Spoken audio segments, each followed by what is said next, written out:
wouldn't have happened. His fundamentals are amazing.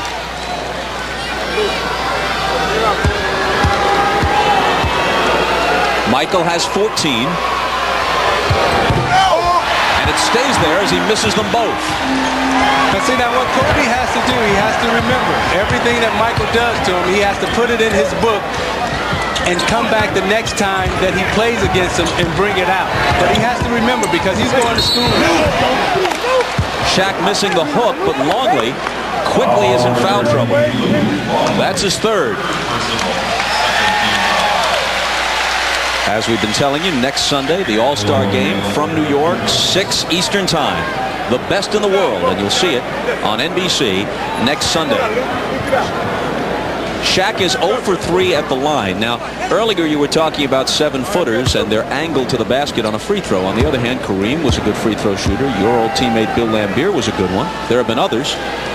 Yeah, but those guys, they were finesse players, you know, like Chamberlain and O'Neal. Those have really been like the two power centers that I can remember in the league. And if you remember Chamberlain, he would move all around the free throw line trying to get the correct angle. You know, Shaq's game is a power game. It's one of dominance. It's not one of finesse. So therefore, he has a difficult time coming down to the finesse game. Well, he hit them both that time.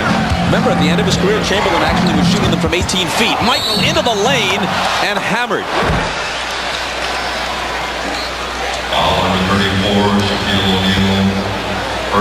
And Shaq picks up his first. Right at the end of his career, Wilt was almost back at the top of the key, trying almost anything. So much for history. To the present day, Kobe Bryant, Nick Van Exel, Eddie Jones, and Shaq, Laker members of the All-Star team. This is Magic Johnson's first All-Star appearance in 1980 in Landover on the Bullets' home floor, as they were then known, now the Wizards. And he was but 20. Now Kobe Bryant, the youngest ever elected to an All-Star team. Michael hit them both after the Shaq foul. Lakers by 3.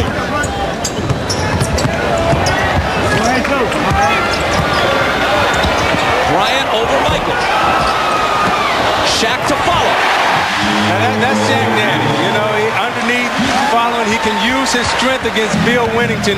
Wennington is not as physical as Joe Klein, not as physical as Luke Longley. So Shaq should have his way with him underneath the basket. Shaq has 10. Here's Wennington in the game for the first time. The third center used in this first half by Phil Jackson. Brown over Fisher and drilling it home. And this is lost. Here comes Eddie Jones right into our lap. Cameraman goes sprawling. Eddie Okuno, our cameraman. You okay, Eddie? Shaken up a little, but stays in the game.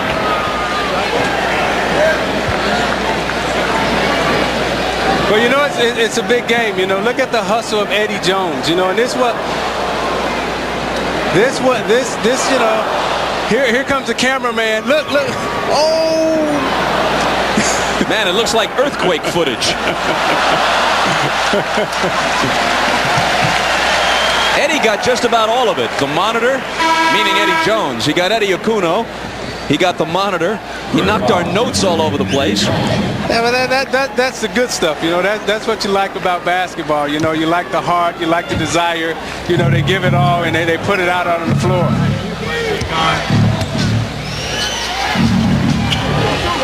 Eddie Jones actually cut his knee. He goes out. Eddie Okuno continues on camera, however. Wennington misses from the baseline, but scrambles back for the loose ball.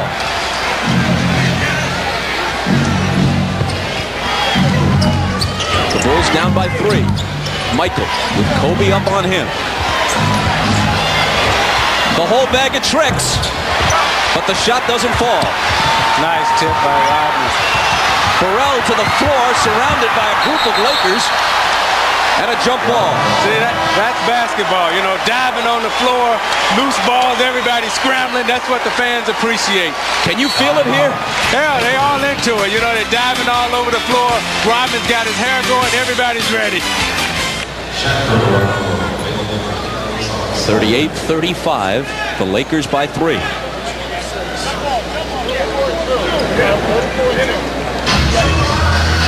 Bill Wennington and Derek Fisher. A jump ball at the foul line in front of the Bulls basket, with Wennington going against Derek Fisher, a mismatch, and the Bulls have it.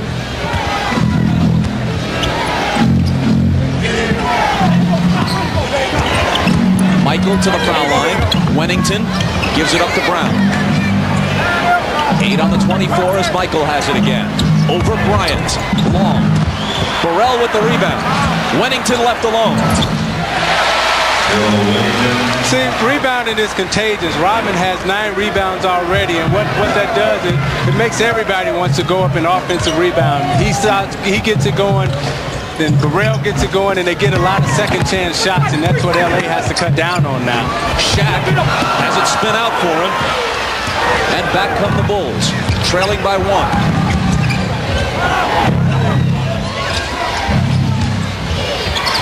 Wennington again. Shaq with the flat-footed rebound. Fox from Fisher. Fox averaging just over 11 a game, has 14 already in this half after a 30-point performance on Friday. O'Neal and Wennington collide, and Wennington can't believe that the foul is on him as Shaq delivered an elbow, it looked like. Well, Shaq would try to use his strength, you know. He's saying that Wennington is flopping, you know, because Shaq is so much stronger than him. This one, Shaq would bring out his gangster game where he just tries to take a basket. There's no finesse now, you know. He'll try to just gangster basket every time he sees Wennington underneath. Neither team over the limit, non-shooting foul.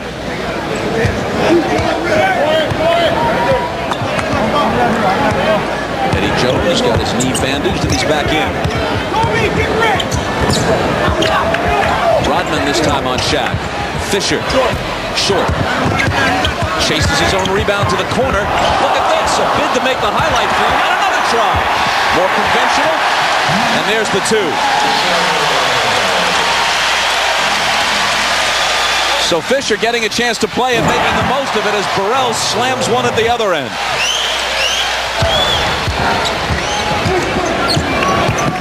Fisher. Fox for 3. Short with it. Fisher slams to the floor. And a great no-look pass to Blunt. Nice. Michael back. And he's fouled. Are you sure this is a Chicago pace? Well, when you look at Fisher, you know, he's a do-it-all kind of guy. You know, he's a point guard. He comes in here and he tries to create, but he'll stick with it. You know, he knows that was a bad shot, so he tries to get it. So now he'll get on the floor here. He dives out on the floor, and he knows that there's 2 people behind him, so he gives the